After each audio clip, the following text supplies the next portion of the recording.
Akala ko talaga idol enhance ka. Yung mga panahon na napapanood kita sa variety show tsaka yung The Hunks. Kasi natsichismis. Natsichismis na pa din ka. O mahirap ka, pumapatok ka sa bakla. O Muslim ka, o Katoliko ka. Or enhance ka. Or may putok ka. Yung mga intriga.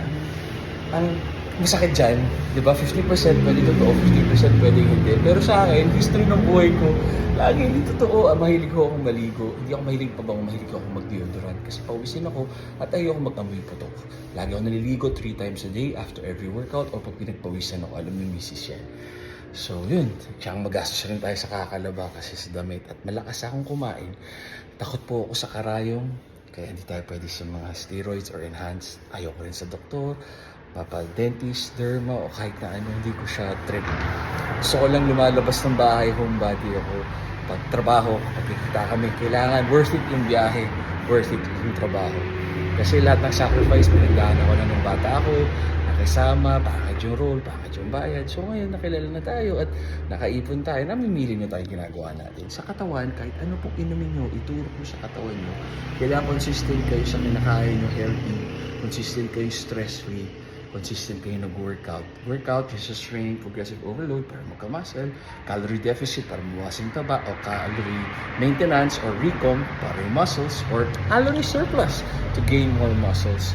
So the more na kung pupunta ka enhanced route, decision yan, buhay niyan, pero more complicated yan. Mas simple lang maging natin, kain, tulog, iwas sa stress, mas madali i-manage. Kasi yung mga ganyan, mga enhanced route, kailangan nyo ng mga blood work, yung kagaya na simpleng TRT, testosterone replacement, human growth hormone replacement, kailangan mo ng mga doctor supervision, blood work, ganyan. Hindi pa yata uso din yung mga ganyan. Kahit yung mga peptides, di pa uso din, may mga hindi pa FDA approved. So, it's very complicated. So, as much as possible, creatine, yan okay yan, subok yan. So, NutriPure, collagen, phytonutrition, L-carnitine, tsaka protein. Yun, collagen, ganun lang kasi the basics lang tayo, huwag natin overcomplicate.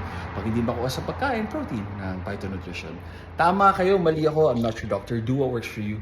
33 years of natty workout, trial and error sa katawan ko.